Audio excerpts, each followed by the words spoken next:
Welcome to Last Minute Lecture. This free chapter overview is designed to help students review and understand key concepts. These summaries supplement, not replace, the original textbook and may not be redistributed or resold. For complete coverage, always consult the official text.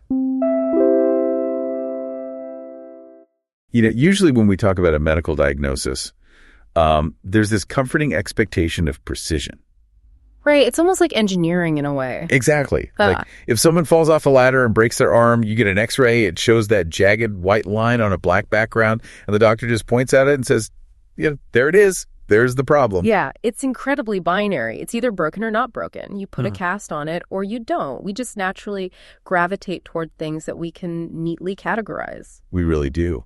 Mm-hmm. But then you step onto the labor and delivery floor as a nursing student, and suddenly that comforting x-ray machine of clear-cut diagnoses is just completely broken. Oh, absolutely shattered. Yeah. We're looking at a diagnostic landscape that is, well, honestly, it's incredibly murky. And that's because you aren't just looking at one patient anymore. No, you're caring for two clients at the exact same time. And their physiologies are just inextricably intertwined. Right. And, crucially, their needs can sometimes be in direct opposition to one another.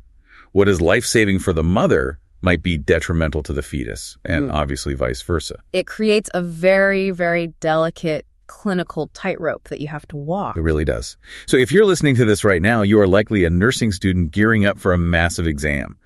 Or maybe you're prepping for your high-stakes clinical rotations on the maternal newborn floor. Which can be a really intimidating place to start. For sure. We know this specialty can feel overwhelmingly complex, but we are here to tell you you've absolutely got this. Consider this deep dive into the source material your supportive one-on-one tutoring session. I love that. Today, we're really immersing ourselves in the complexities of labor and birth when things just don't go according to the textbook plan. Right, the high-risk stuff. Exactly. We're looking at high-risk scenarios, complications, and the critical nursing care required when the normal physiological process of birth is threatened. And our mission today is to walk through this material logically. We're starting from the earliest threats to a pregnancy all the way through to those sudden emergencies that can happen right in the delivery room. We want to break down the complex physiology, the clinical concepts, normal versus abnormal findings, and, those terrifying obstetric emergencies. And we want to do it using accessible clinical reasoning frameworks. Because here's the thing I love most about the logic of nursing. Once you truly understand the why behind the physiology, you don't actually have to blindly memorize lists of interventions. I could not agree more. I mean, when you understand what's happening at the cellular level or even the systemic level, the nursing interventions aren't just some random list to memorize for a test. Right, they just make sense. Exactly. They become the intuitive, logical next steps to stabilize the physiology. So let's unpack this. I want to start at the very beginning of the clinical timeline, like when labor decides to start far too early. Preterm labor and birth. Okay, a great place to start. But before we get into the mechanics of it, I really need some clarification on the terminology. So I hear people use the terms preterm birth and low birth weight interchangeably, like all the time. Are they the same thing? That is a brilliant question because differentiating those two concepts is a classic stumbling block.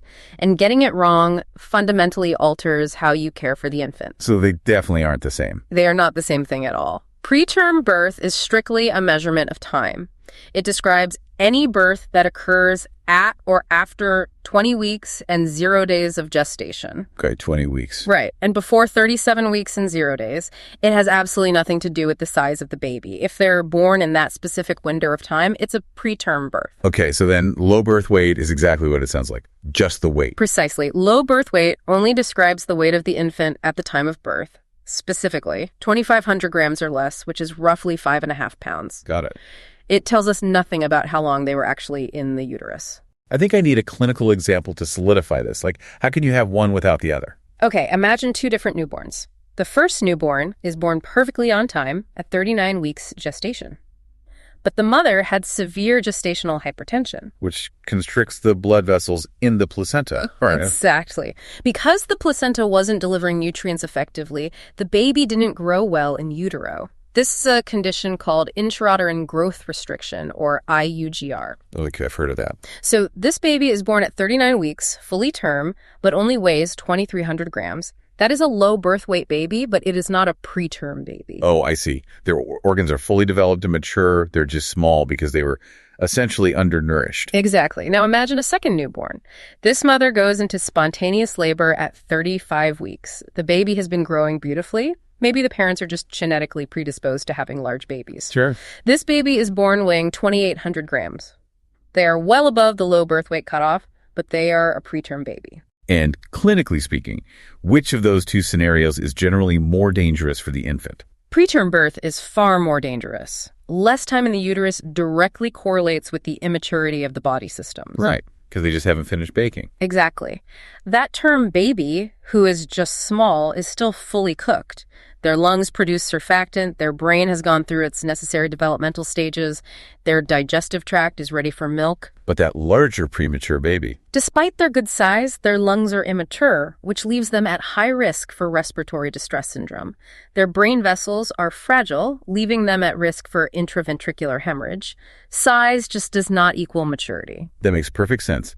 So length of gestation is the critical metric here. Now, within preterm births, I know there are subcategories based on exactly how early the baby arrives. Can you break those down for us? Sure. We categorize them to help anticipate the level of medical intervention the newborn will need. Very preterm refers to infants born before 32 weeks of gestation. Okay, before 32 weeks. Right. Moderately preterm is between 32 and 34 weeks, and late preterm is from 34 weeks up to 36 weeks and 6 days. I imagine the very preterm babies face the steepest uphill battle, right? They do, yeah. While neonatal intensive care has advanced miraculously, infants born before 26 weeks still face the highest rates of serious morbidity and mortality. Their systems are just profoundly underdeveloped. Precisely. So why does preterm birth happen in the first place? It seems like sometimes the medical team knows it's going to happen, and then other times it's just a total surprise. Well, that brings us to the two main categories of preterm birth indicated and spontaneous. Indicated preterm births are iatrogenic.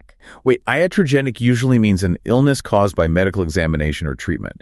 So we are causing the prematurity on purpose. Yes, and we do it because the alternative is worse. Indicated preterm births make up about 25% of all preterm births in the U.S. Wow, a quarter of them. Yeah.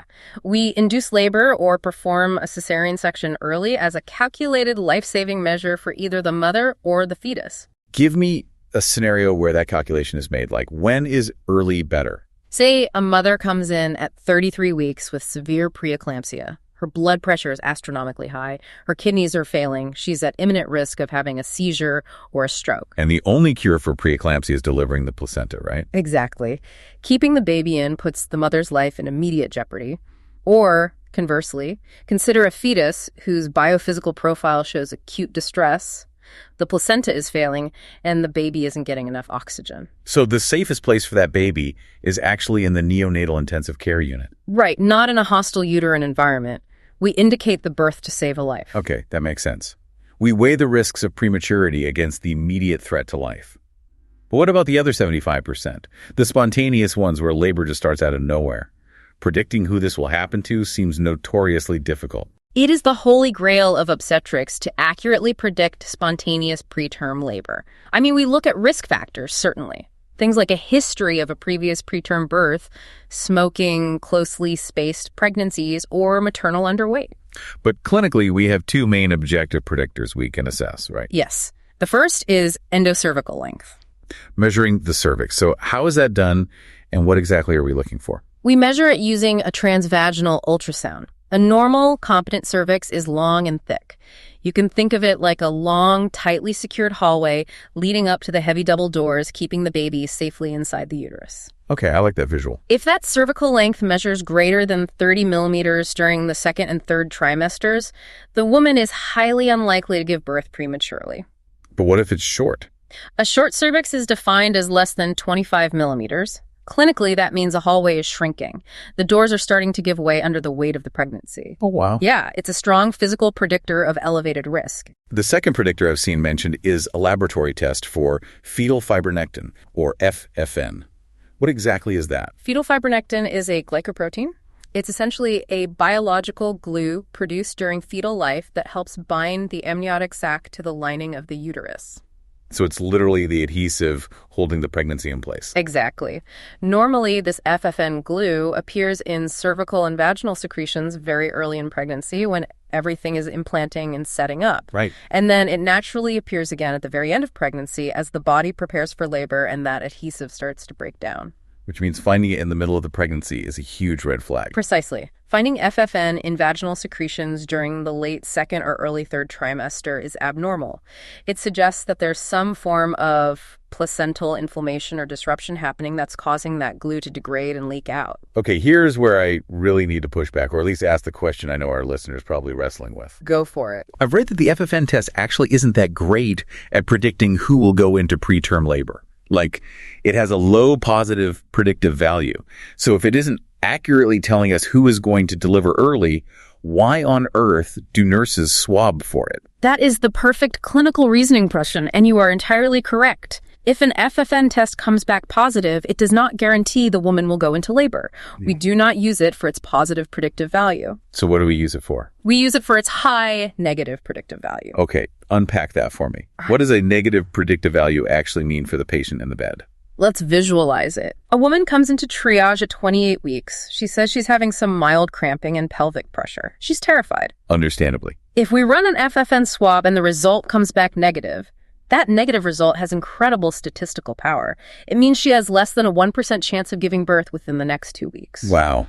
Less than 1%. That is definitive. It is incredibly valuable clinical information because it means we can safely reassure her and send her home. We save that patient from a terrifying admission to the high-risk antepartum unit. Right, and we save her from being put on strict bed rest. Yes. And we save her from being pumped full of unnecessary, intensely uncomfortable, and potentially risky medications to stop contractions. We use the FFN test to confidently rule out imminent labor, not to rule it in. That completely flips how I view that test. It's a tool to prevent unnecessary medical intervention. Exactly. So let's say a patient comes in and we can't rule it out. How does a nurse actually assess a patient who is genuinely experiencing early preterm labor? Like, what does it look like? To understand the assessment, we really need to look at a classic clinical presentation. Imagine a patient, let's call her Maria. She's 36 years old. She has a history of a previous spontaneous preterm birth at 34 weeks. She has closely spaced pregnancies, getting pregnant just a few months after her last delivery. She smokes half a pack of cigarettes a day. Her BMI classifies her as underweight, and she's dealing with incredibly high personal stress. Man, she is basically a walking collection of risk factors out of all of those, which is the biggest red flag. The strongest historic risk factor for a spontaneous preterm birth is a history of a previous spontaneous preterm birth. Her body has already demonstrated that it tends to initiate this process early. Okay, so Maria comes in at 24 weeks gestation. She tells the triage nurse she has a backache, some heavy pelvic pressure, and she noticed a slight change in her vaginal discharge. It's a bit more mucousy. Right. She says her stomach feels like it's tightening up every 10 minutes, but it doesn't actually hurt. This is what terrifies me about preterm labor. It seems so incredibly subtle. It is highly insidious. The signs and symptoms are easily dismissed. A change in vaginal discharge, a feeling of pelvic heaviness, a constant low, dull backache. And the cramping, right. Yeah, mild abdominal cramping that feels like a period, and regular contractions that are entirely painless. To a pregnant woman, a lot of that just sounds like the normal daily physical burden of being pregnant. Right. If you're pregnant, your back always hurts and you always feel pressure. How is a patient supposed to know the difference? That is where rigorous, proactive patient education becomes the nurse's most vital intervention. We cannot wait for them to arrive in triage. We have to teach them how to advocate for themselves at home. So what are we teaching them to do if they feel these subtle symptoms? We teach a very specific self-management protocol. If a woman experiences these symptoms, she needs to stop whatever she's doing immediately. Lie down, specifically on her side. Okay. Drink 2 to 3 large glasses of water or juice, and wait for 1 hour. If the symptoms get worse, or if they don't completely resolve after that hour of hydration and rest, she needs to call her provider or go straight to the hospital. You know, I always try to think of the uterus in mechanical terms to understand this. The uterus is just a massive muscle. Have you ever gone for a long run on a hot day, you're super dehydrated, and suddenly your calf muscle just violently knots up and Oh, cries. absolutely. A Charlie horse. Yeah. It's excruciating. The uterus does the exact same thing when it lacks fluid. If the mother is walking around dehydrated, that uterine muscle gets irritable, cranky, and it starts to spasm and cramp. Yes. And those spasms can mimic labor contractions, or even worse, they could eventually trigger real cervical change. That's why the very first self-management intervention is to lie down and drink water. We're asking, can we calm this irritable muscle down with basic hydration before we hit the panic button? That is a brilliant analogy. And the instruction to lie on the side is just as purposeful. When a pregnant woman lies flat on her back, the heavy uterus compresses the inferior vena cava, which restricts blood return to the heart and decreases blood flow to the uterus. Oh. Yeah. Lying on the side, usually the left side, maximizes cardiac output and ensures the uterine muscle and the placenta are getting maximum oxygenation and blood flow, which also helps calm that irritability. Okay, but let's say Maria does all of that. She drinks the water, she rests on her side, but an hour later the contractions are stronger, closer together, and now they're actually starting to hurt. Right. She comes to the hospital, and the exam shows her cervix is beginning to efface and dilate. The hydration didn't work. We are in real preterm labor. How do we stop the clock? What medical interventions do we deploy? Well, historically, the very first thing a provider would order was strict bed rest. They'd admit the patient, forbid her from getting out of bed, and keep her flat on her back for weeks or even months. But the medical community has experienced a massive paradigm shift regarding this, haven't they? A huge shift. Right, because when you look at the actual evidence-based practice, there's zero data to support that strict bed rest actually prevents preterm birth. In fact, it seems profoundly harmful. It is actively detrimental. Think about what happens to a human body when it's immobilized for weeks. Prolonged bed rest drastically increases the risk for deep vein thrombosis, or VTE, because the blood is just pooling in the legs. And bone loss too, right? Yes, it causes rapid bone demineralization and massive muscle atrophy. The mother suffers severe cardiovascular deconditioning, and that doesn't even touch on the profound psychosocial, emotional, and financial devastation of being trapped in a hospital bed, unable to work or care for your other children. It's just terrible. So what is the alternative now? If we don't tie them to a bed, what do we do? Today, a provider might recommend modified bed rest or activity restriction. Meaning she can get up to use the bathroom, take a shower, maybe sit in a chair for meals, or do light activities that don't involve heavy lifting or prolonged standing. Exactly. And from a nursing perspective, this is where you help her problem solve her home environment. Like what? You suggest putting a mini fridge near the couch so she doesn't have to walk to the kitchen constantly. You brainstorm ways she can set up a basket of toys and books so she can sit on the floor and interact with her toddler without having to physically chase them around the house. It's about minimizing physical strain while preserving her physical health and sanity. Now, what about pharmacology? For high-risk women like Maria, who aren't necessarily in active labor right this second, but have a history that makes us very nervous, is there anything we can give them preventatively? Yes. For women with a documented history of spontaneous preterm birth, or women who we discover have a short cervix on ultrasound, we use prophylactic progesterone supplementation. Progesterone, the hormone that maintains the pregnancy. How is that administered? It can be given as a daily vaginal suppository or as a weekly intramuscular injection. While we don't fully understand the exact cellular mechanism of why it works so well, clinical trials show it can decrease the rate of preterm birth by about 40% in these specific high-risk populations. 40% is huge. It really is. It essentially helps keep the uterus quiet and the cervix stable. Okay, but let's go back to the scenario where Maria is actively contracting. Her cervix is changing right now. Prevention failed. This is where we bring out the heavy artillery. Yeah. Tocolytics. Yes. And I really want to pause and highlight a massive misconception here, because as a student, I assumed the goal of a tocolytic medication was to stop preterm labor completely, shut the whole process down, and keep the baby cooking until 39 weeks. That is a very common and very dangerous misconception. No medication currently exists that can reliably halt active preterm labor and delay birth for weeks or months. Really, none at all. None. Tocolytics are medications developed for other purposes, like asthma or blood pressure, that we use off-label to arrest uterine contractions temporarily. Temporarily. So what is the actual clinical goal then? The primary rationale for administering tocolytics is to bias exactly 48 hours. Why specifically 48 hours? What's happening during that 2-day window that is so critical? Two things. First, 48 hours gives us time to arrange maternal transport. If Maria is at a small community hospital that only has a level I nursery, a 24-week premature baby will not survive there. Right. We need time to put Maria in an ambulance or helicopter and get her to a hospital with a level 3 or 4 beaten neonatal intensive care unit before the baby is born. Because transporting the baby inside the mother is always safer than transporting a fragile neonate in an incubator. Exactly. And the second reason? The second, and arguably most crucial reason, is to allow time to administer antenatal glucocorticoids to the mother and for those steroids to reach maximum efficacy in the fetus. Antenatal steroids. Medications like betamethasone or dexamethasone, these are basically the magic bullet for premature babies, right? They're arguably the most important intervention in modern obstetrics for preterm labor. By giving the mother intramuscular injections of these steroids, we force the fetal lungs to rapidly accelerate their maturation. Wow. Yeah, the steroids stimulate the production of surfactant in the fetal lungs. Surfactant being the slippery substance that keeps the tiny air sacs, the alveoli, from collapsing and sticking together every time the baby exhales. Exactly. A 24-week fetus doesn't naturally produce enough surfactant. If born without it, they suffer massive respiratory distress syndrome. Furthermore, these steroids significantly reduce the risk of intraventricular hemorrhage bleeding in the brain and necrotizing enterocolitis, which is a deadly bowel infection. So they do a lot.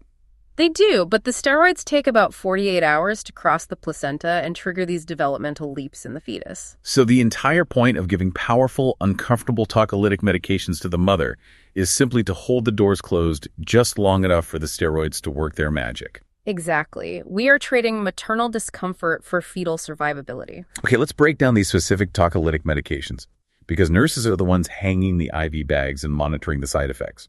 First up is terbutaline. Terbutaline is a beta-2 adrenergic agonist. Normally, it's used as an asthma medication to relax the smooth muscle of the airways, but the uterus is also a giant, smooth muscle. By stimulating the beta-2 receptors in the uterus, it causes the uterine muscle fibers to relax, which inhibits contractions. But because it's a beta agonist, it doesn't just stay in the uterus. It hits the sympathetic nervous system and revs everything up. It does. It triggers a profound fight-or-flight response in the mother. The most significant and dangerous side effect is cardiovascular. It causes severe maternal tachycardia, palpitations, chest pain, and can even lead to pulmonary edema. So what does that mean for the nurse at the bedside? It means you are tied to that patient's vitals.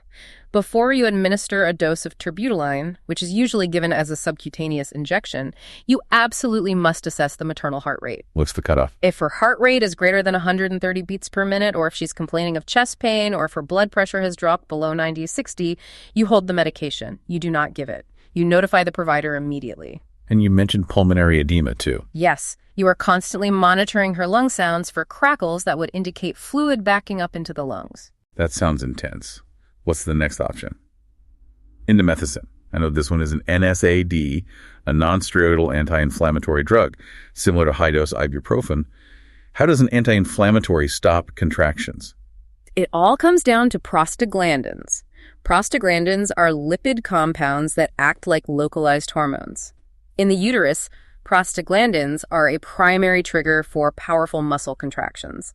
They're what naturally start labor. Okay. Indomethacin works by inhibiting the synthesis of prostaglandins. By cutting off the supply of prostaglandins, the uterine muscle relaxes. That sounds great for the mother, but I know there's a massive catch when it comes to the fetus with this medication. There is a severe fetal risk. Remember those prostaglandins we're blocking. The fetus relies on them for its cardiovascular circulation. In utero, the fetus has a special blood vessel called the ductus arteriosus. Right. This vessel connects the pulmonary artery directly to the descending aorta, essentially allowing blood to bypass the fluid-filled, non-functioning fetal lungs. Because the fetus is getting oxygen from the placenta, not from breathing. Right, and it's the constant presence of prostaglandins that keeps that ductus arteriosus open during pregnancy. If we give the mother indomethacin, it crosses the placenta and suppresses fetal prostaglandins. This can cause the ductus arteriosus to constrict and close prematurely while the baby is still inside. Which would force blood into lungs that aren't ready to receive it, causing severe right ventricular strain and heart failure in the fetus. Exactly. Because of this terrifying risk, indomethacin is heavily restricted. We generally do not use it for more than 48 hours, and we almost never use it if the pregnancy is beyond 32 weeks, because the fetal heart is even more sensitive to it at that stage. Okay, so terbutaline, causes tachycardia. Indomethacin threatens the fetal heart. What's the third option? The third commonly used tocolytic is nifedipine. Wait, nifedipine, that's a calcium channel blocker. I see that given all the time on medical surgical floors for high blood pressure. How does a blood pressure pill stop a woman from having a baby? It's all about the cellular mechanics of a muscle contraction. For any muscle in the body to contract, whether it's your bicep, your blood vessels, or your uterus calcium ions, must physically enter the muscle cells. Okay. Nifedipine literally blocks the calcium channels on the cell membrane.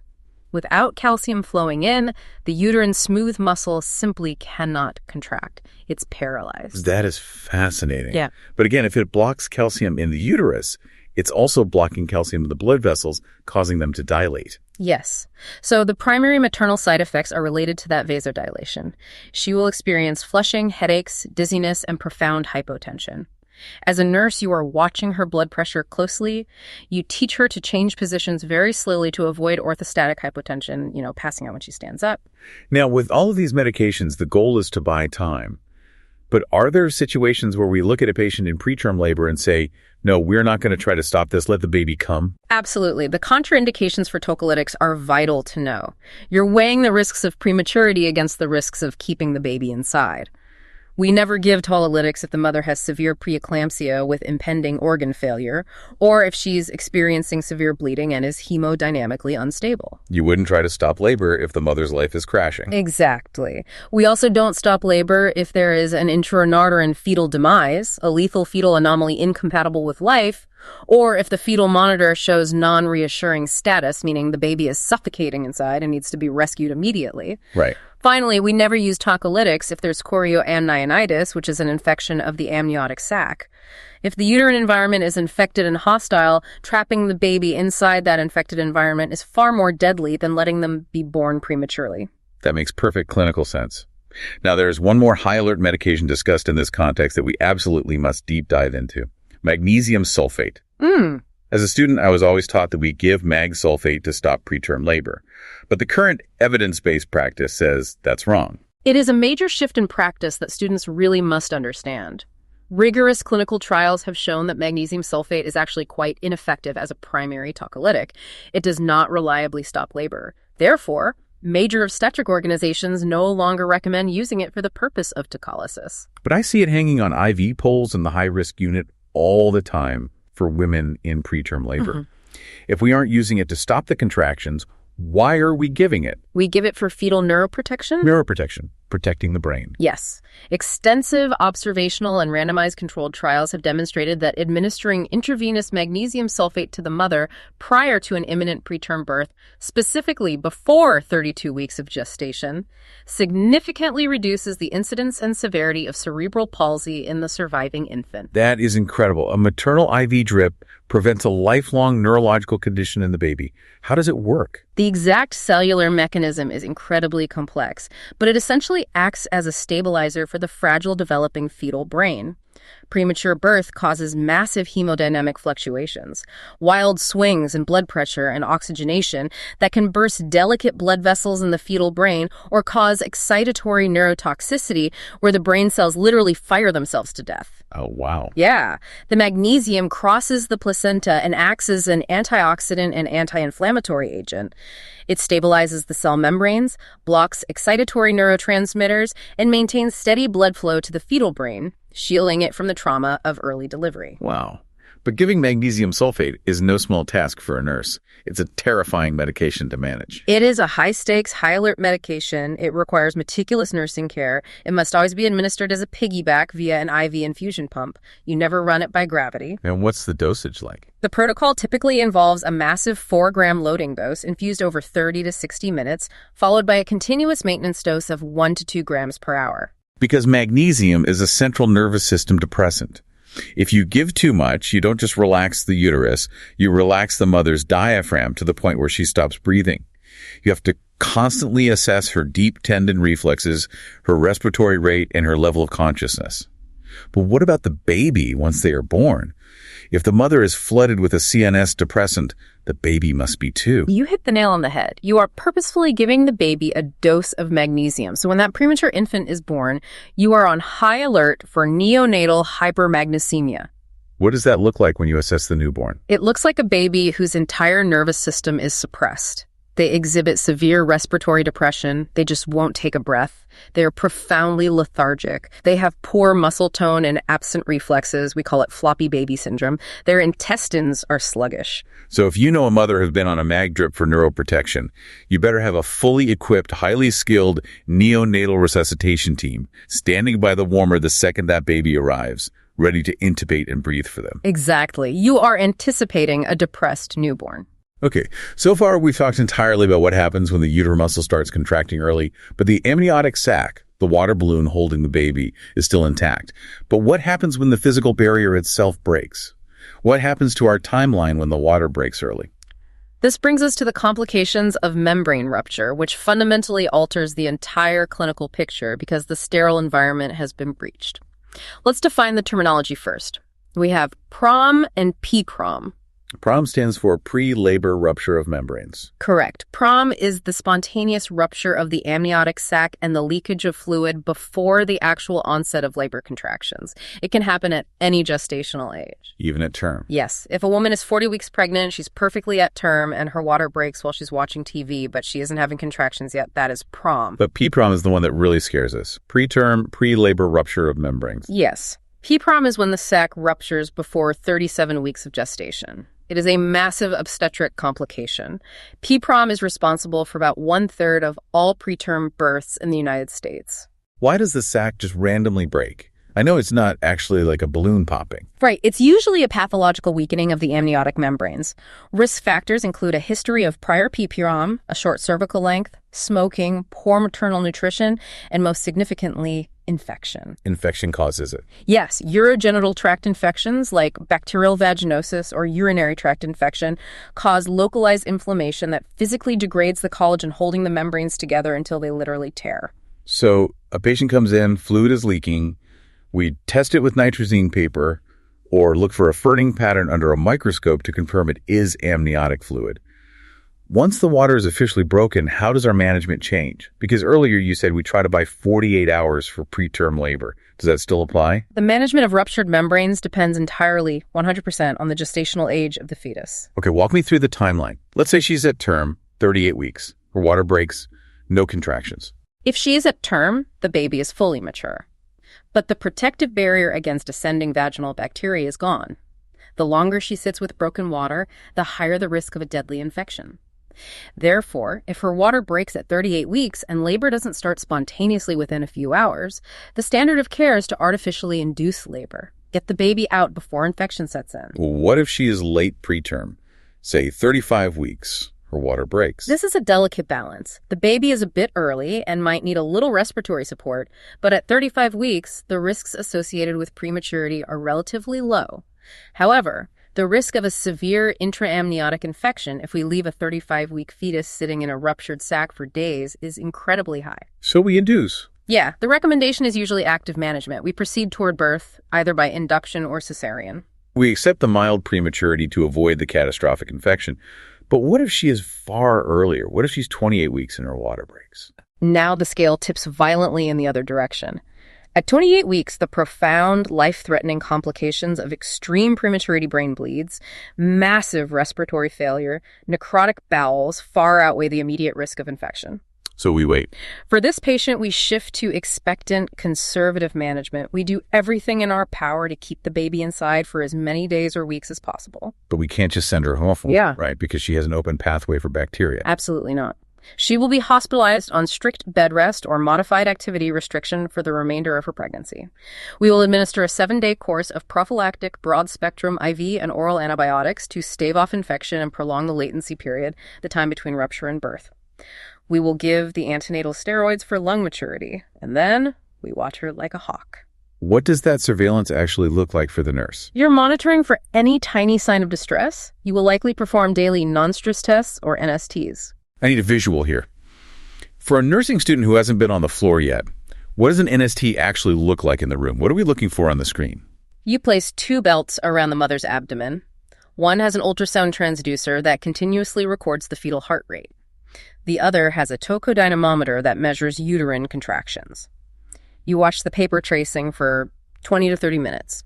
You're looking for the fetal heart rate to naturally speed up by about 15 beats per minute for 15 seconds when the baby moves. Like our heart rate speeds up when we go for a jog. Exactly. If the heart rate accelerates, it proves the fetal autonomic nervous system is intact and well oxygenated. That is a reactive, reassuring NST. You might also assist with a biophysical profile, or BPP. Which is an ultrasound, right? Yeah. What is the sonographer looking for on the screen? They're scoring the fetus on 5 variables. They look for fetal breathing movements, literally watching the fetal chest wall rise and fall on the ultrasound. They look for gross body movements, like twisting the torso. They look for fetal tone, like flexing and extending a hand.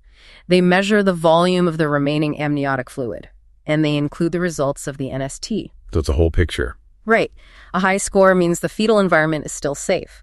A low score means the baby is slowly asphyxiating, and we must deliver immediately. Because the constant looming threat while we are waiting is infection. Which brings us to the biggest complication of broken water, chorioamnionitis, often just called chorio on the floor. Chorioamnionitis is a bacterial infection of the amniotic cavity. It is a life-threatening obstetric emergency. How does a nurse spot chorio in clinical practice? What does it look, feel, and smell like? You're looking for a very specific triad of clinical findings during your routine assessments. First, maternal fever. You check your temperature and it's suddenly 101 degrees. Okay, fever. Second, maternal and fetal tachycardia. The mother's heart rate spikes, but more importantly, you look at the fetal monitor and the fetal baseline heart rate has crept up, often hovering abnormally high, over 160 beats per minute. The baby is essentially running a fever inside the womb. And the third sign. Third, severe uterine tenderness. When you gently palpate the mother's abdomen, it is excruciatingly painful for her, far beyond normal contraction pain.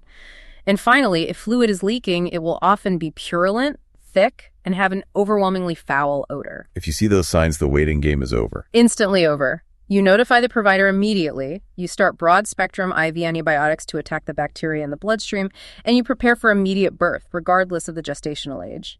Keeping an infected baby inside an infected, pus-filled uterus will rapidly lead to neonatal sepsis, bacteremia, meningitis, and death. Okay, we've covered the terrifying realities of babies trying to arrive too early. But keeping the baby in too long brings a completely different, yet equally dangerous set of physiological risks.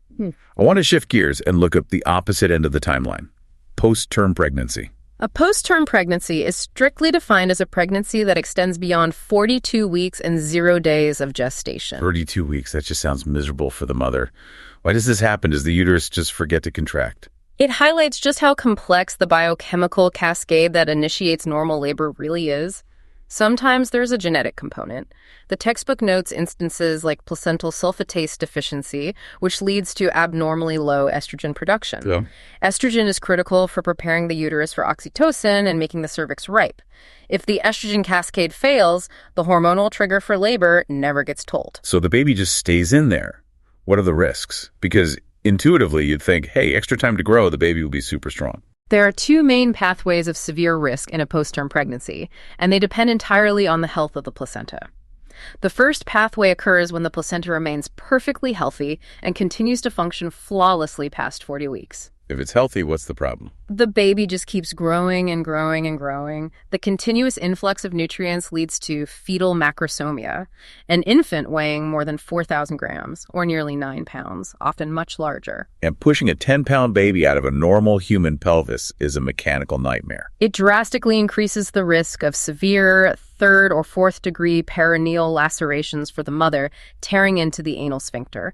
It drastically increases the rate of operative vaginal births using forceps or vacuums or emergency cesareans. And most terrifyingly, it exponentially increases the risk of shoulder dystocia, where the giant baby gets physically stuck in the birth canal. Okay, so a healthy placenta makes a giant baby. What is the second pathway of risk? Because I have a big clinical question here. I've seen photos of post-term babies, and they aren't always giant butterballs. Sometimes they look shockingly skinny and malnourished.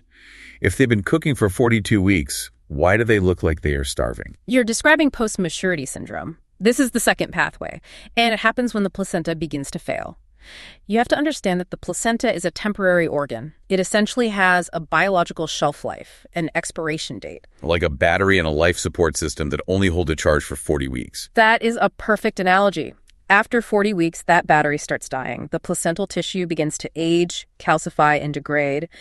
Infarcts areas of dead tissue develop. The blood vessels become less efficient. It physically loses its ability to transfer adequate oxygen and nutrients from the mother to the fetus. So the fetus is trapped inside a failing life support system. Exactly. Because the placenta is no longer providing enough glucose to meet the metabolic demands of this large, fully developed fetus, the fetus begins to starve. To survive, it begins to metabolize its own subcutaneous fat stores and muscle mass. That is horrifying. Mm-hmm. They're literally consuming their own body weight to stay alive in utero. Which is why, when they are finally born, they look so skinny and emaciated, they've lost all that chunky newborn fat. They look like little wrinkled old men. Furthermore, because they are past term, they've lost the protective vernix, the white cheesy coating, and the lanugo hair. So they are floating in amniotic fluid without a barrier, causing their skin to become severely dry, cracked, and peeling like parchment paper. And the failing placenta doesn't just cut off food, it cuts off fluid production, right? Yes. A failing placenta leads to decreased fetal renal perfusion. The baby's kidneys aren't getting enough blood flow, so the baby stops peeing as much. Since amniotic fluid is primarily made of fetal urine, the fluid volume plummets. This is called oligohydramnios. And amniotic fluid is the cushion that protects the umbilical cord. Exactly. Without that fluid cushion, the umbilical cord gets violently compressed between the large fetus and the rigid uterine wall during every single contraction, or even just when the mother moves. For a nurse watching the fetal heart rate monitor, what does cord compression look like? You'll see variable decelerations. The heart rate will abruptly drop in a V or W shape totally out of nowhere because the blood flow through the cord is suddenly pinched off, and then it will recover when the pressure is released. What if the monitor shows late decelerations, where the heart rate drops after the peak of the contraction and takes a long time to recover? Late decelerations are even more ominous. That indicates pure uteroplacental insufficiency. The dying pottery analogy again. During the physical stress of a contraction, the maternal blood vessels are squeezed. A healthy placenta holds enough reserve oxygen to sustain the baby during that squeeze. An old one doesn't. Right. An aged, calcified placenta does not. The baby essentially runs out of oxygen during every contraction, causing the heart rate to drop late in the cycle. Because of all these terrifying risks, macrosomia, starvation, cord compression, asphyxiation, how do we manage a patient who reaches 41 weeks? Heavy, rigorous fetal surveillance. She'll be coming in usually twice a week for NSTs and modified BTPs to ensure that placenta is still functioning. We are watching the fluid levels obsessively, and the moment the cervix is favorable, or the moment the baby shows signs of stress, we intervene and induce labor. We do not let them just stay in there indefinitely. Okay, so whether the labor initiates early at 32 weeks, exactly on time at 39 weeks, or stubbornly late at 42 weeks, eventually the physical mechanics of labor have to take over, and those mechanics can break down entirely. Let's explore the physical failures of the labor process itself. Dysfunctional labor, clinically known as dystocia. Dystocia is a broad term that simply means a long, difficult, or abnormal labor. It's incredibly common. In fact, it is responsible for about 1/3 of all primary first-time cesarean births. To understand why labor stalls out, we break the causes down using a classic obstetric framework, the 3 Ps, the powers, the passenger, and the passage. The powers, the passenger, the passage. Let's start with the engine driving the whole process. The powers. This refers to the uterine contractions and the mother's active pushing. What happens when the uterine contractions themselves are defective? There are 2 main types of abnormal uterine activity, and they present very differently. The first is hypertonic uterine dysfunction. Hypertonic, meaning too much tone, too much squeezing? Yes, but it's uncoordinated, useless squeezing. This typically happens early on, in the latent phase of labor, when the cervix is less than 4 centimeters dilated. The woman is experiencing incredibly frequent, agonizingly painful contractions. But if you watch the monitor, the contractions are erratic. Why are they so painful if they aren't working? Because the electrical signals in the uterus are misfiring. Instead of starting at the top of the uterus, the fundus, and smoothly pushing down like squeezing a tube of toothpaste, the contractions are firing randomly in the midsection of the uterus. They're just uselessly squeezing the baby's middle without applying any downward pressure on the cervix. Furthermore, the uterus never fully relaxes between these spasms. So the mother is in sheer agony, completely exhausted, and when you check her cervix 4 hours later, she hasn't dilated a single millimeter. Exactly. And because the uterus never fully relaxes, the placenta is under constant pressure, putting the fetus at high risk for hypoxia. How does a nurse fix a hypertonic uterus? You can't just tell it to stop. The primary intervention is therapeutic rest. You cannot force an exhausted, misfiring muscle to work properly. You have to break the cycle. We will often administer a strong analgesic, like morphine or a sedative, and put her in a dark, quiet room to let her sleep for a few hours. Often when she wakes up from that medically induced rest, the uterus resets itself and begins a normal, coordinated contraction pattern. Okay, so that's hypertonic dysfunction in early labor. Contrast that with hypotonic uterine dysfunction. Hypotonic meaning too little tone. Hypotonic dysfunction is much more common, and it happens later, during the active phase of labor. The woman has progressed beautifully to, say, 6 centimeters. She's doing great. And then the engine just runs out of gas. The contractions become weak, they space out, or they stop altogether. What does a hypotonic uterus feel like to a nurse palpating the abdomen? It feels weak. During a normal active contraction, the fundus should feel as hard as your forehead. You shouldn't be able to press into it. But during a hypotonic contraction, the uterus is easily indented with your fingertips. It feels mushy.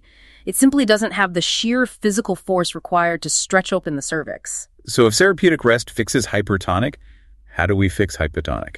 We have to augment or kickstart the labor. First, we rule out physical blockages like a massively distended bladder or a baby that's too big. If everything is clear, we might perform an amniotomy, artificially rupturing the membranes, which releases natural prostaglandins. Or we start an intravenous infusion of oxytocin or pitocin to artificially stimulate strong, regular contractions. We provide the gas for the engine. And we also have to consider the secondary powers, right? The mother's actual bearing down efforts during the pushing phase. Yes. Even if the uterus is contracting perfectly, if the mother cannot push effectively, the baby won't descend.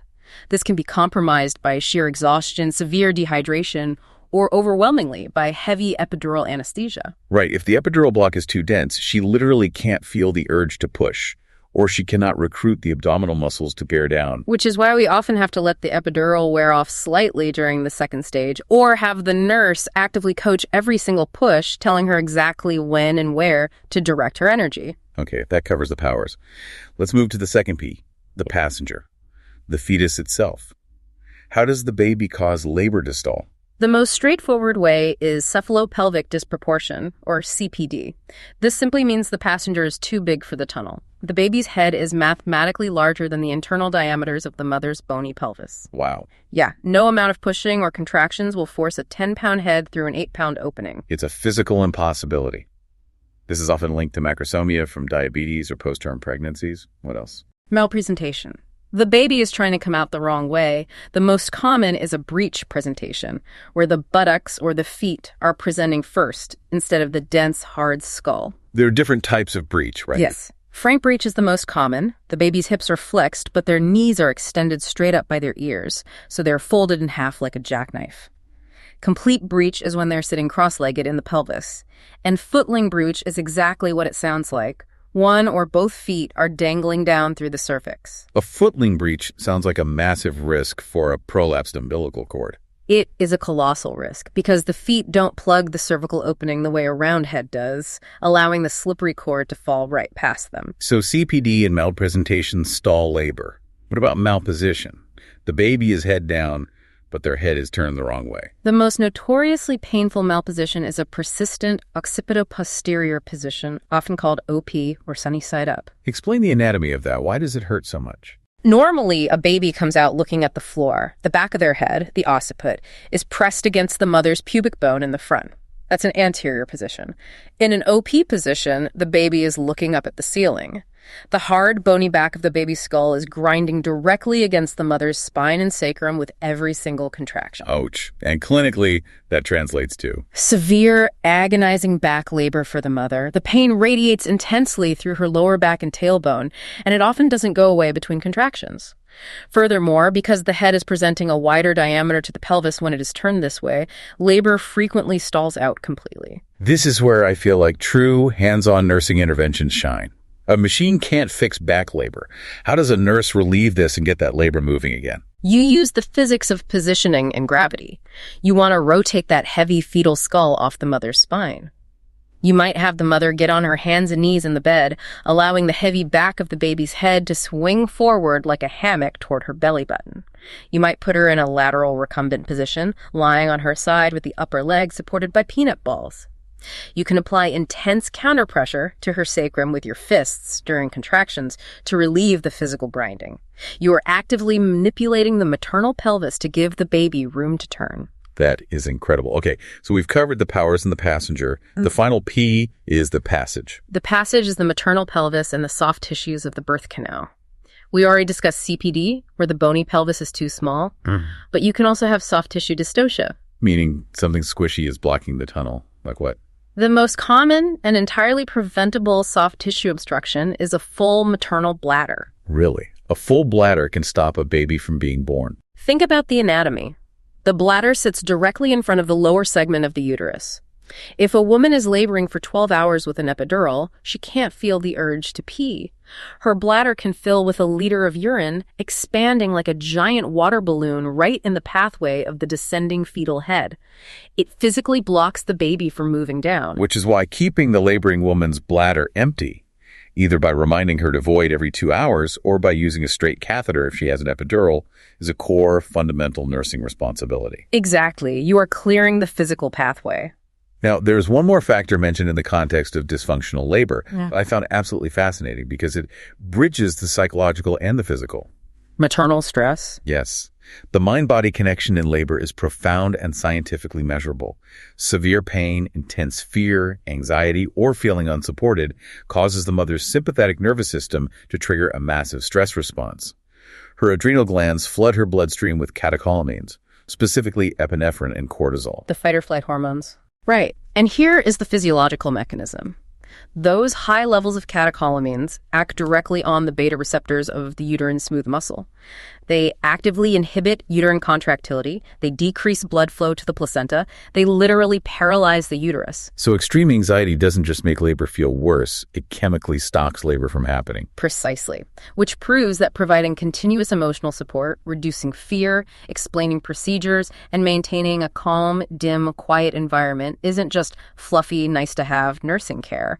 It is a rigorously evidence-based clinical intervention to suppress catecholamine release and physically promote labor progression. You are manipulating her hormones with your presence. I love that. Now, speaking of factors that profoundly impact the mechanics and safety of labor, we must address maternal weight. I want to look at the impact of obesity on labor and birth. It is a critical topic as obesity rates continue to rise globally. First, let's establish the clinical definitions used. Obesity is defined by a body mass index, or BMI. A BMI of 25 to 29.9 is classified as overweight. A BMI of 30 or greater is obese. And a BMI of 40 or greater is classified as severely obese. How does carrying that excess adipose tissue complicate the labor process? Because it seems to impact literally every stage. It does. It starts before labor even begins. Obese women have significantly higher baseline rates of pre-existing hypertension and type 2 diabetes, which immediately makes the pregnancy high risk. They're statistically much more likely to develop post-term pregnancies, meaning the natural onset of labor is delayed, which in turn means they face much higher rates of medical induction. And inductions themselves carry higher risks of failure in surgical intervention. Exactly. The labor process itself is often significantly prolonged. They have a much higher incidence of fetal macrosomia, again, those massive babies, which leads to sepsis and stalled labor. Consequently, their risk for an emergency cesarean birth is exponentially higher. And surgery on an obese patient carries its own massive risks. Huge risks. Intubation is more difficult for anesthesia. The sheer physical depth of the incision makes the surgery longer and more technically challenging. Post-operatively, the thick layer of adipose tissue has very poor blood supply, making them highly susceptible to severe wound infections and dehiscence, where the incision literally bursts open. They are also at a terrifyingly high risk for venous thromboembolism or VTE blood clots in the legs or lungs because of their weight and the surgical immobility. But the clinical reasoning point I really want to highlight for the student listening revolves around postpartum hemorrhage, or PPH. Why is the severely obese client at a uniquely exceptionally high risk for bleeding out after delivery? It's a perfect storm of three compounding factors. First, as we discussed, they are more likely to have a prolonged, chemically induced labor. Over many hours, the uterine muscle becomes exhausted. When the baby is finally out, that tired muscle refuses to clamp down. We call this uterine atony.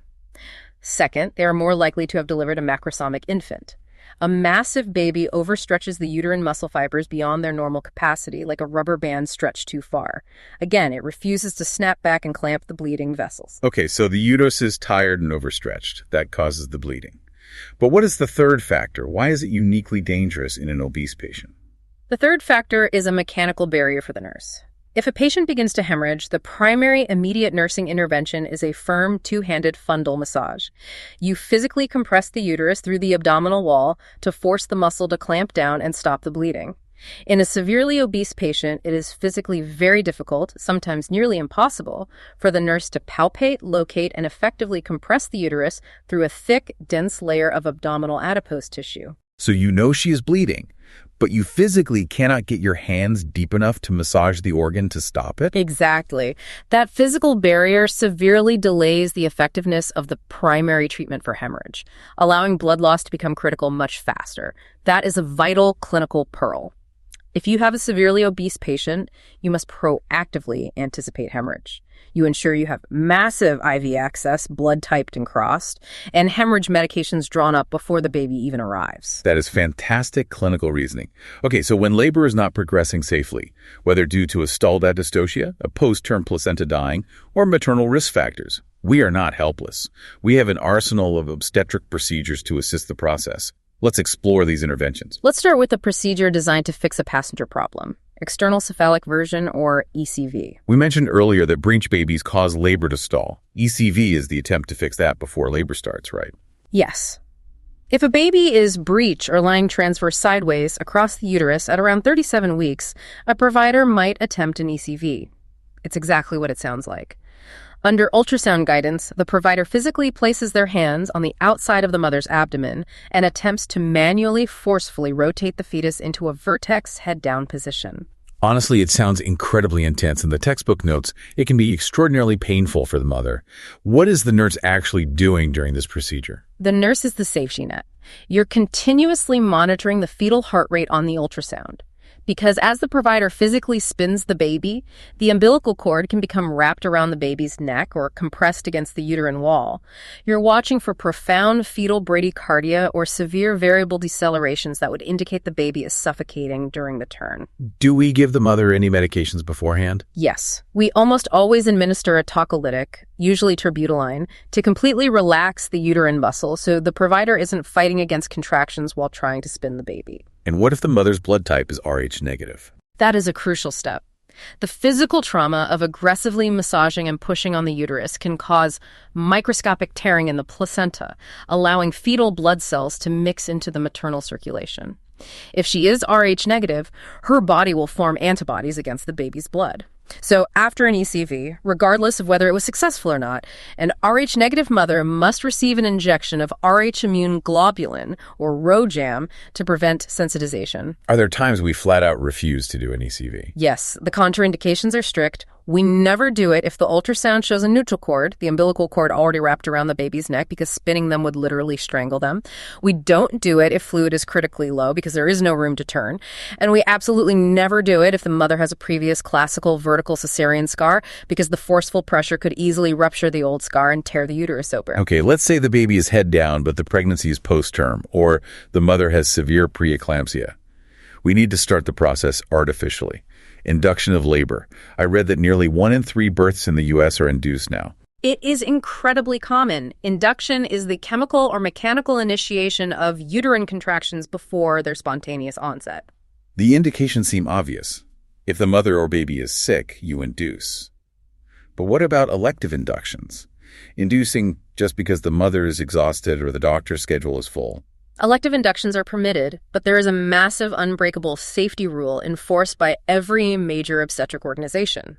An elective induction must not be initiated until the pregnancy is at or beyond 39 completed weeks of gestation. Because inducing at 38 weeks just for convenience risks causing iatrogenic prematurity. The baby might look big, but their lungs might not be ready. Exactly. We do not risk respiratory distress for convenience. So how do we actually induce someone? You don't just hang an IV bag of Pitocin and walk away. Right. Not if the cervix isn't ready. The most important predictor of a successful induction is the state of the cervix, which we evaluate using a Bishop score. If the cervix is long, thick, and tightly closed, a low Bishop score pumping the uterus full of Pitocin will just cause agonizing contractions against a brick wall. It will fail. You have to ripen the cervix first. Cervical ripening, how do we do that? We can use chemical methods, specifically synthetic prostaglandins like misoprostol or dinoprostone. We place these medications directly into the vagina, next to the cervix. They chemically break down the collagen networks in the cervix, making it soft, mushy, and pliable. But prostaglandins cause contractions, right? As a nurse, what are the dangers of placing a pill in the vagina that causes contractions? The biggest safety alert for a nurse using prostaglandins is the risk of tachysystole. Because once you place the pill in the vagina, you can easily take it back out or turn it off like an IV drip. If the patient's uterus is hypersensitive to the prostaglandin, it can hyperstimulate, contracting wildly and continuously, cutting off oxygen to the baby. You must continuously monitor the fetal heart rate and uterine activity for hours after administration. Are there mechanical ways to ripen the cervix that don't involve chemicals? Yes. A very common mechanical method is the insertion of a Foley catheter balloon. The provider guides an uninflated catheter through the tightly closed cervix and then inflates the balloon with 30 to 50 milliliters of sterile water. The inflated balloon sits inside the uterus, resting heavily on the inside of the cervix. This constant physical pressure forces the cervix to slowly stretch open and also stimulates the natural release of localized prostaglandins. It usually falls out on its own once the cervix dilates to about 3 or 4 centimeters. Okay, so the cervix is ripe. It is soft and starting to open. Now we want to really get labor moving. This brings us to amniotomy, artificially breaking the water. The provider uses a long plastic tool that looks a bit like a crochet hook to snag and tear the amniotic sac during a vaginal exam. The moment that water breaks, what is the primary, absolute, immediate nursing responsibility? The fetal heart rate. You must assess the FHR immediately before the procedure to establish a baseline, and you must assess it continuously during and immediately after the rupture. Why? What are we terrified is going to happen in that exact moment? An umbilical cord prolapse. When the sac is torn, there is a sudden, powerful gush of fluid rushing out of the cervix. If the baby's head is not tightly engaged deep in the pelvis acting like a cork, that rushing fluid can literally wash the slippery umbilical cord down past the head and out the cervix. Suddenly, the baby's heavy head drops down and crushes its own lifeline against the mother's pelvis. So if you are staring at the fetal monitor during an amniotomy, and suddenly the heart rate plummets to 60 beats per minute, or you see massive, deep, variable decelerations, you have a prolapsed cord until proven otherwise. Exactly. Furthermore, as we discussed earlier, once the water is broken, the clock on infection starts ticking. Your nursing care shifts to strict temperature checks every 2 hours to monitor for chorioamnionitis, and you strictly limit the number of vaginal exams to avoid pushing bacteria up into the uterus. Okay, the cervix is ripe, the water is broken, but the contractions are still weak. It is time for the heavy artillery. Oxytocin or Pitocin. Pitocin is the synthetic form of the hormone oxytocin. It is a high-alert medication, arguably the most dangerous drug commonly used in obstetrics. It is the medication most frequently associated with preventable adverse events during labor. Because it is immensely powerful. It forces the uterine muscle to contract violently. Yes. We use it to augment a sluggish labor or induce a new one.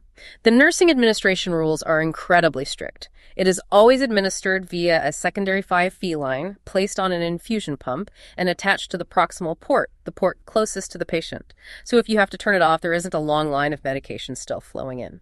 And you never leave the room when you change the dose.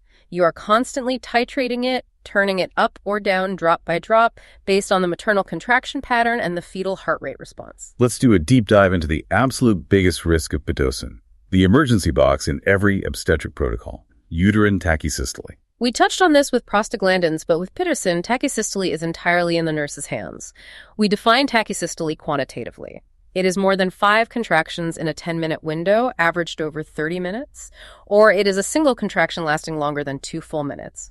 Or, crucially, it is when the resting tone of the uterus remains high, and contractions occur within 1 minute of each other. I want to bring back my running analogy to explain the pathophysiology here, because I think it perfectly illustrates why this is an emergency. Go for it. Imagine a normal contraction is like a sprinter holding their breath and sprinting for 60 seconds. When the sprint ends, the contraction ends. The uterus relaxes, blood flows back into the placenta. The runner takes a deep, restorative breath. They rest for 2 minutes, reoxygenate their muscles, and then sprint again.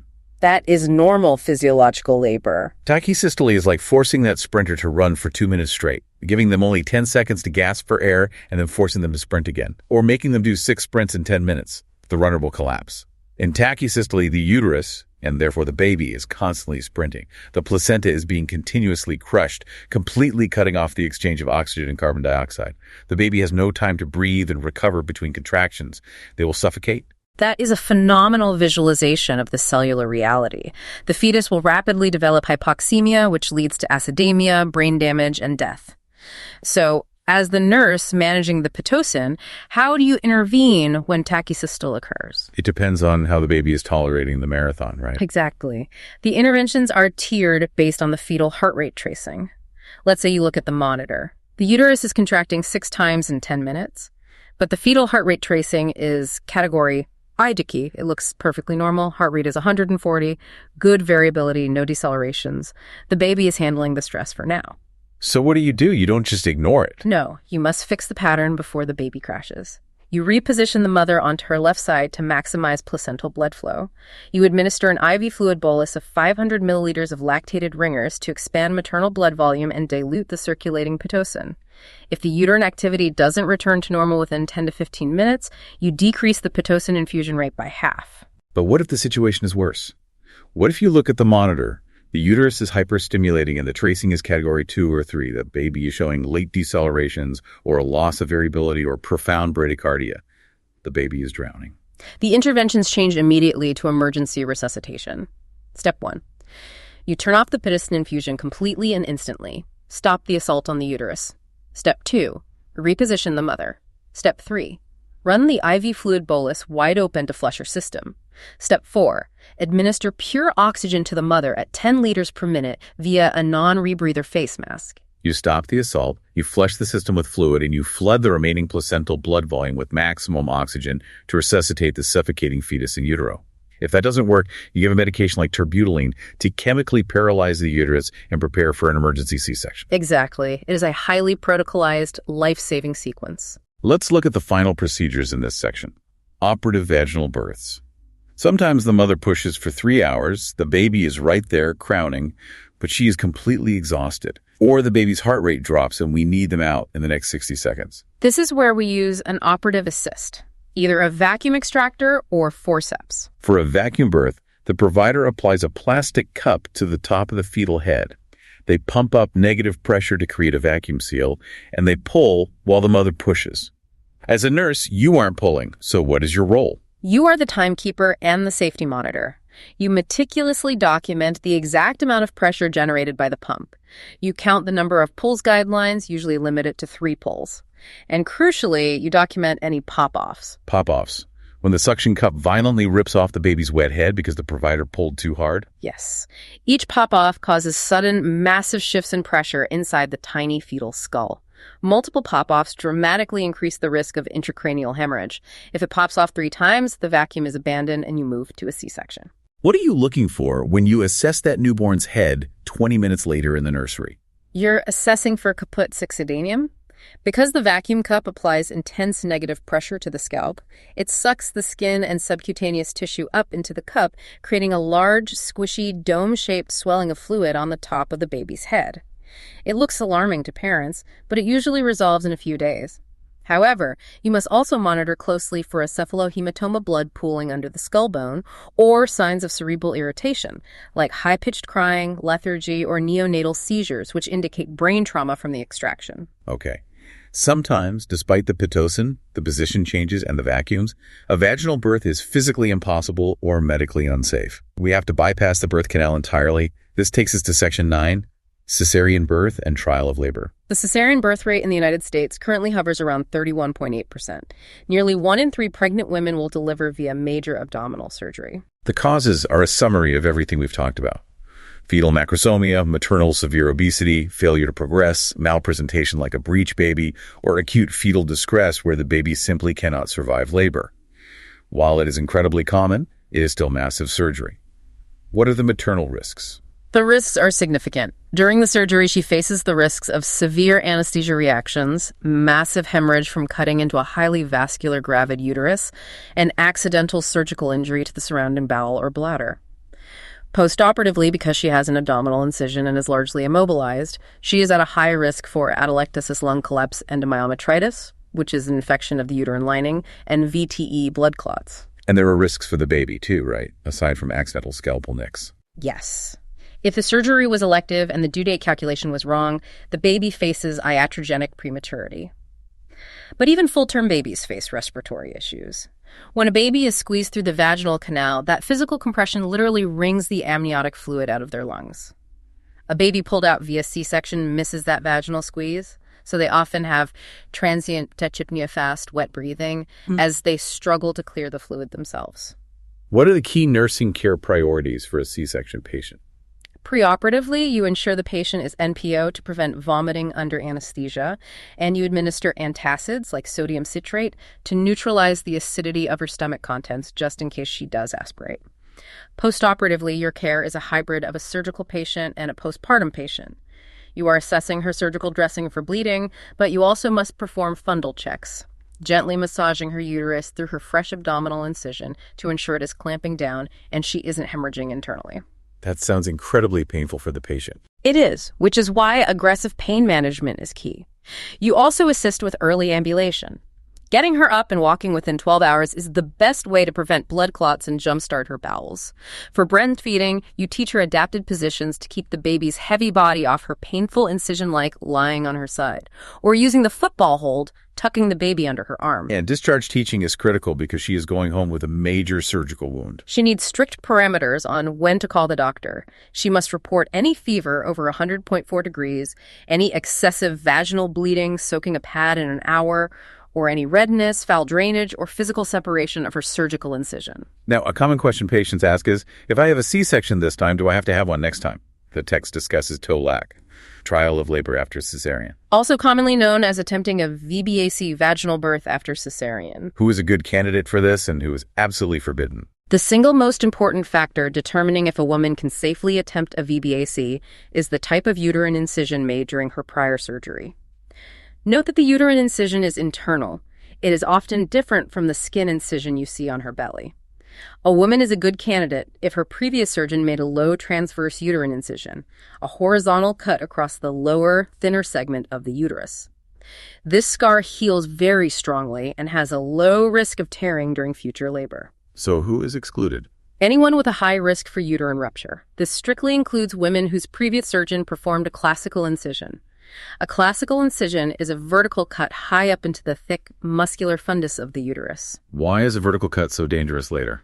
Because the fundus is the engine of the contraction. It is where the muscle generates maximum force. A vertical scar running right through the middle of that muscle is an inherent weak point.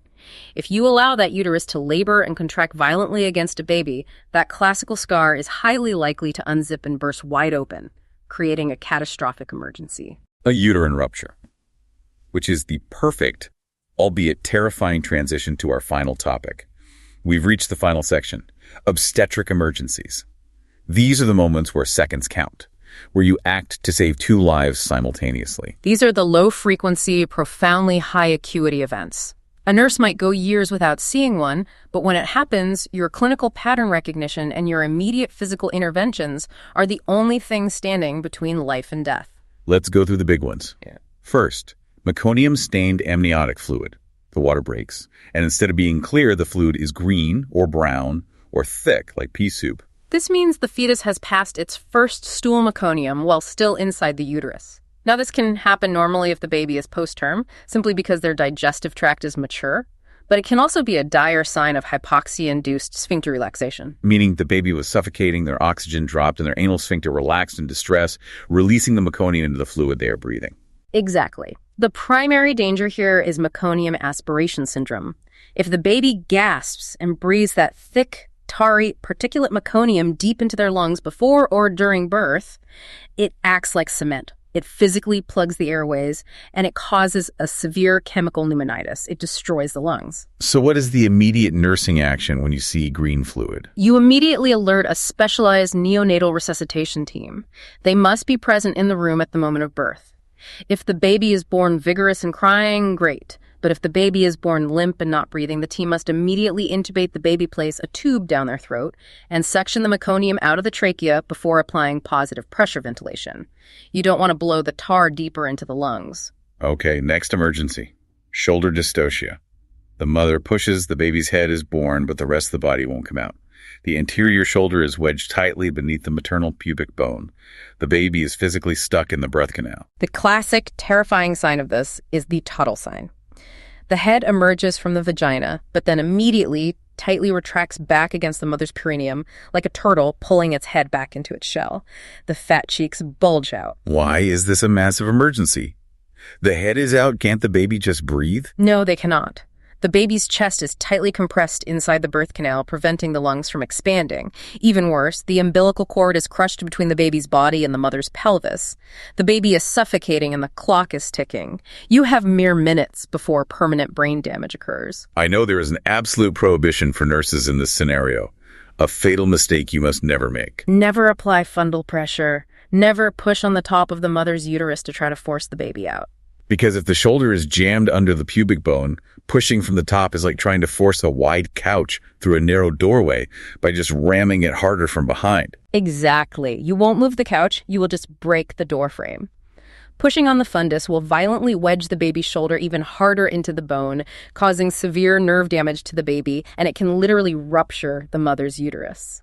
So if you can't push from the top, what are the actual nursing interventions to free the baby? The nurse immediately assists the provider with the McRoberts maneuver.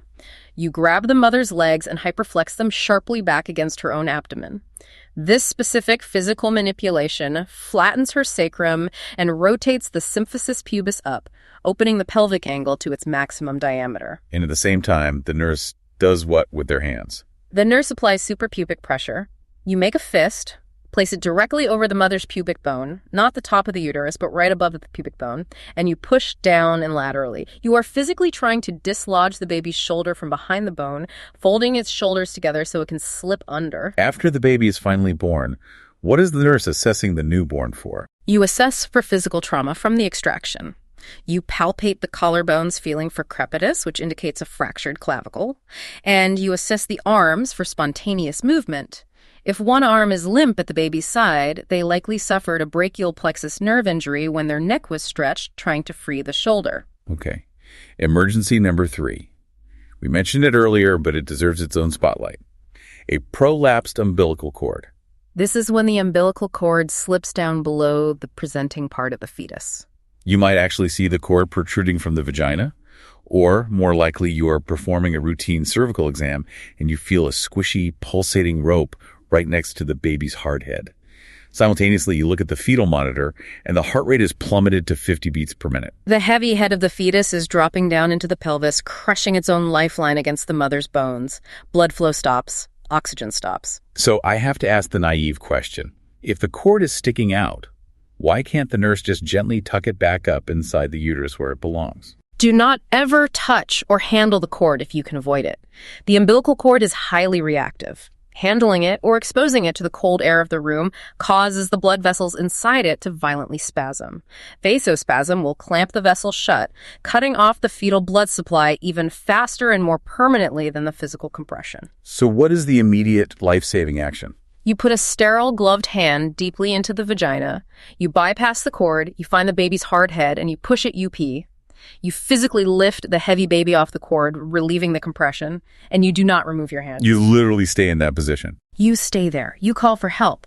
Another nurse will position the mother to use gravity to help you. They will put her in extreme Trendelenburg, tilting the head of the bed way down, or in a knee chest position with her butt in the air. Gravity helps pull the baby back up toward the diaphragm, away from the pelvis. And you, with your hand inside the patient holding the baby's head up, will literally climb onto the bed and ride with her as they sprint down the hallway to the operating room for an immediate crash C-section. You do not remove your hand until the surgeon pulls the baby out from the top. That is the definition of a heroic nursing intervention. Emergency number 4, rupture of the uterus. We talk about how a classical C-section scar can cause this. What does a rupture actually look like? It is catastrophic. The uterus literally tears open. The symptoms are sudden, sharp, tearing abdominal pain, often feeling like something ripped inside. The fetal heart rate tracing completely tanks or disappears because the placenta has detached. And physically, the baby might move. Yes, you might see a loss of fetal station. If the baby's head was engaged deeply at a +2 station and suddenly you do an exam and you cannot feel the head at all, it means the baby has slipped backward through the tear and is floating free in the mother's abdominal cavity. The mother will rapidly exhibit signs of massive internal hemorrhage and hypovolemic shock, plummeting blood pressure, racing heart, pale skin. The only intervention here is surgical. Immediate emergency laparotomy. They must cut her open, deliver the baby from the abdomen, and attempt to stop the bleeding. It frequently requires a life-saving hysterectomy and massive blood transfusions. And finally, perhaps the most terrifying and unpredictable obstetric emergency of all, an amniotic fluid embolus, or AFE. It is clinically known now as anaphylactoid syndrome of pregnancy. It is rare, but it is utterly devastating. It happens when a breach in the physical barrier between the mother and the baby allows amniotic fluid, fetal cells, or meconium to enter the maternal bloodstream. When I hear embolus, I think of a blood clot moving to the lungs and physically blocking a vessel. Is that what this is? No, the name is actually a bit misleading. It's not a simple mechanical blockage. It is an overwhelming immunological reaction. Right, the anaphylactoid part. It triggers a shock response. Exactly. The maternal body recognizes the amniotic fluid as foreign, and it mounts a massive, instantaneous, catastrophic, anaphylactic-like shock response. What is the clinical presentation? If you are standing in the room, what happens? The onset is incredibly acute. The mother will suddenly gasp for air, experiencing sudden onset hypoxia. She might say she feels a sense of impending doom. Then she suffers severe hypotension and total cardiovascular collapse. She stops breathing, her heart stops pumping effectively, and simultaneously, the reaction triggers profound disseminated intravascular coagulation, or DIC. Her blood loses its ability to clot. She begins bleeding profusely from every IV site, her gums, her incision, her uterus. The mortality rate for this is staggering. It requires the most aggressive resuscitation imaginable. The immediate interventions are initiating high-quality CPR to circulate blood, but you must tilt the pregnant mother 30 degrees to the side or physically push her pregnant belly to the side. If you do chest compressions while she is flat on her back, the heavy uterus crushes the vena cava, and your compressions will circulate nothing. You prepare for immediate mechanical ventilation, and you call the blood bank for massive, continuous transfusions of blood products to fight the coagulopathy. And if she is still pregnant when she codes? An emergency perimortem cesarean section is performed right there in the bed within 4 minutes of cardiac arrest. This is not just to try to save the asphyxiating fetus. Removing the massive weight of the baby and placenta from the mother's abdomen is often necessary to allow blood to return to her heart so your CPR can actually work to save her life. It is the ultimate, terrifying test of an interprofessional healthcare team's ability to act instantly and cohesively. Wow. Okay, let's take a deep collective breath. It is a phenomenal amount of intense physiology to process. It is. We have journeyed through the entirety of this incredibly dense topic. From spotting the subtle, insidious, easily ignored early signs of a preterm labor, to understanding the exact cellular mechanisms of tocolytic medications. We've explored the dying batteries of post-term placentas, the physical mechanics of a stalled dystocia labor, and the compounding dangers of maternal obesity. All the way through to acting decisively in acute life-and-death emergencies like a prolapsed cord or an amniotic fluid embolus. The breadth of clinical knowledge, sharp assessment skills, and calm physical courage required in high-risk obstetric nursing is truly unparalleled. It is. And I want to leave you, the listener, with a final philosophical reflection on the true nature of what you are studying to become. When you study, a textbook provides you with neat algorithms, clean risk factor lists, and orderly medication guides. But in the middle of the night, when a turtle sign appears, or when the fetal heart rate drops to 60 and your gloved fingers feel a pulsating cord, a textbook cannot step in and save that baby. It is your split-second pattern recognition. It is your calm physical intervention, your hands actively pushing the head off the cord and riding the bed to the OR that bridges the gap between a written page and a saved life. You are the safety net. You are the human element that connects the complex pathophysiology to the life-saving physical action. So, to all of our nursing students out there, keep studying the why. Because when you know the why, the diagnostic muddy waters begin to clear and the right action becomes second nature. On behalf of the Last Minute Lecture team, we wish you the absolute best on your upcoming nursing exams and your high-stakes clinical rotations. You're going to be amazing.